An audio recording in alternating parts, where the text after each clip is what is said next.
Bismillahirrahmanirrahim. Assalamualaikum warahmatullahi wabarakatuh. Salam sejahtera untuk saudara sekalian. Selamat pagi Bapak Agus Nero dan juga teman-teman sekalian. Alhamdulillahirrahmanirrahim. Puji syukur mari kita haturkan kepada Allah Subhanahu wa Ta'ala, dan juga salawat serta salam selalu tercurahkan kepada Nabi Muhammad SAW. Perkenalkan, saya Salma Nazmi Lailatul Maulidina dengan NPM A221056 ingin mempresentasikan materi tentang kefarmasian dengan judul penggolongan obat.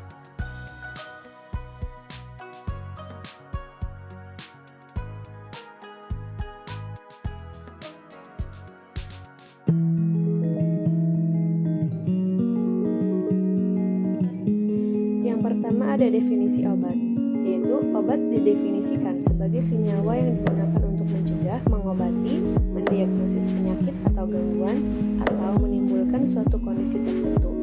Misalnya, membuat seseorang infertil atau melumpuhkan otot rangka selama pembedahan.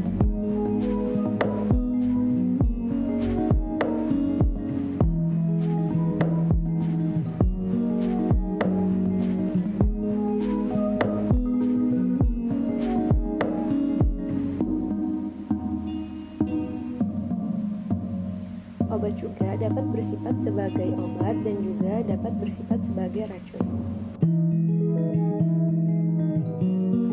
Obat akan bersifat sebagai obat apabila tepat digunakan dalam pengobatan suatu penyakit dengan dosis dan waktu yang tepat. Dan apabila digunakan dalam pengobatan atau dengan kelebihan dosis akan menimbulkan keracunan. Bila dosisnya lebih kecil, kita akan memperoleh penyembuhan.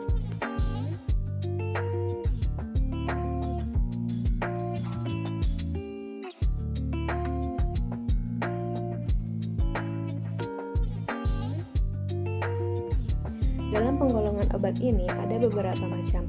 Yang pertama, penggolongan obat berdasarkan kegunaan, berdasarkan cara penggunaan, berdasarkan cara kerjanya, dan menurut undang-undang serta menurut bentuk sediaan.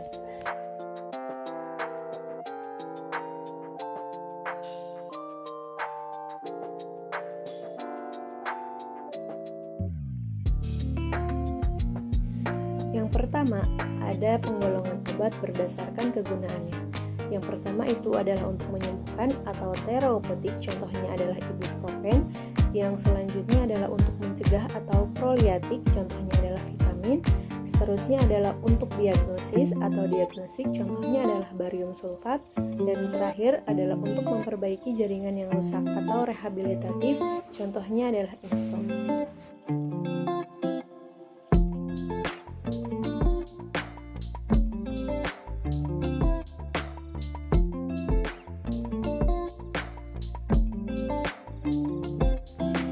Yang selanjutnya adalah penggolongan obat menurut cara penggunaannya.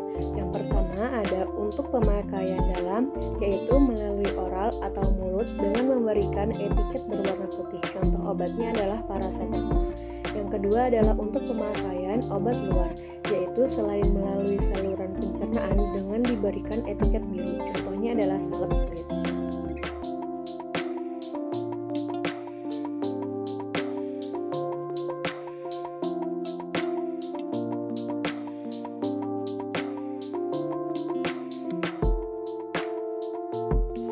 Kemudian ada penggolongan obat dengan cara kerjanya. Yang pertama ada lokal, yaitu bekerja di jaringan setempat, contohnya pemakaian topikal pada kulit, yaitu salep atau krim. Yang kedua ada sistematik, yaitu obat yang didistribusikan ke seluruh tubuh melalui oral, contohnya adalah obat tablet dan kapsul.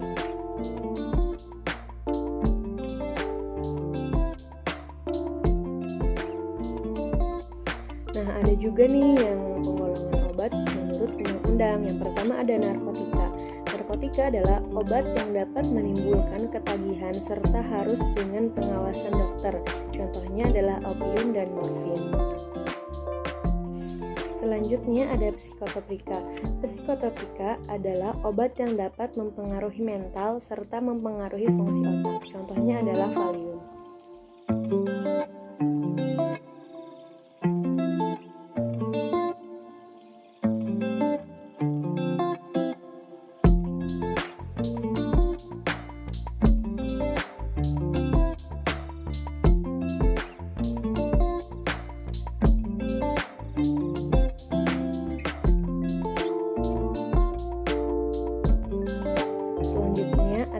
keras adalah obat yang memiliki tanda dosis maksimum atau terdaftar sebagai obat keras, ditandai dengan lingkaran merah dengan huruf K. Contohnya adalah asamefenamat. Dan juga ada obat bebas dan obat bebas terbatas.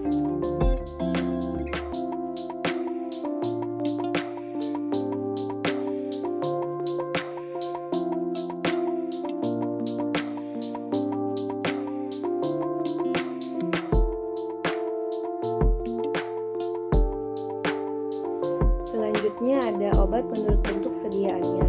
Yang pertama ada padat, contohnya itu ada pada tablet.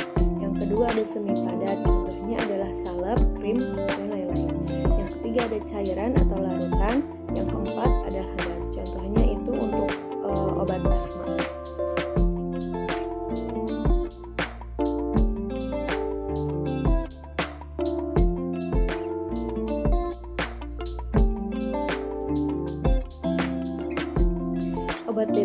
Obat bebas atau OTC, obat bebas yang dapat dibeli di apotek, toko obat, dan lain-lain. Jenis zat relatif lebih aman, sehingga tidak perlu pengawasan tenaga medis selama diminum sesuai dengan petunjuknya.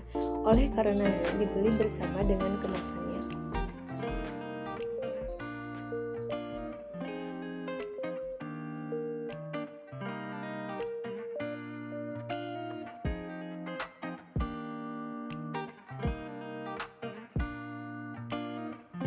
Berikut ini adalah contoh obat bebas.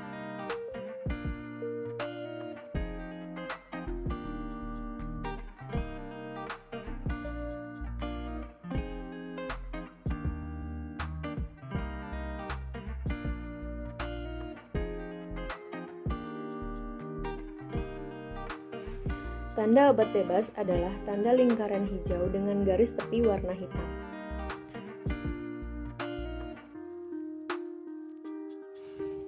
Kemudian ada obat bebas terbatas. Obat bebas terbatas adalah obat yang dapat dibeli bebas tanpa menggunakan resep dokter, namun mempunyai peringatan khusus saat menggunakannya.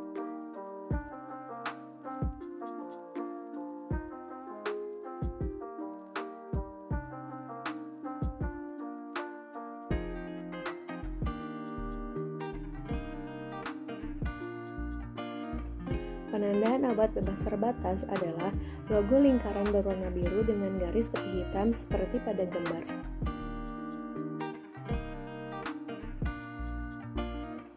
Ini adalah contoh obat bebas terbatas.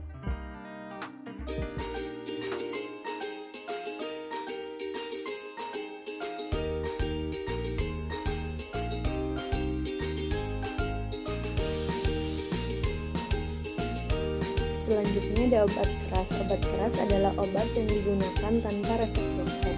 Obat keras dikenal juga dengan sebutan OTC, terdiri atas obat bebas dan obat bebas terbatas.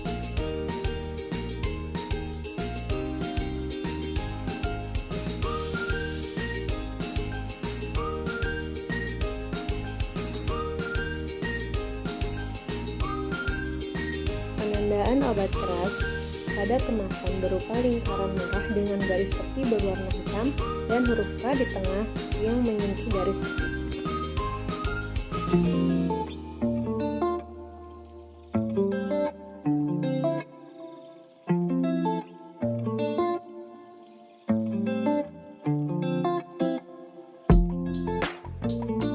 Ini adalah contoh obat keras. Ada Lodia, Asmed, dan juga Bioticol.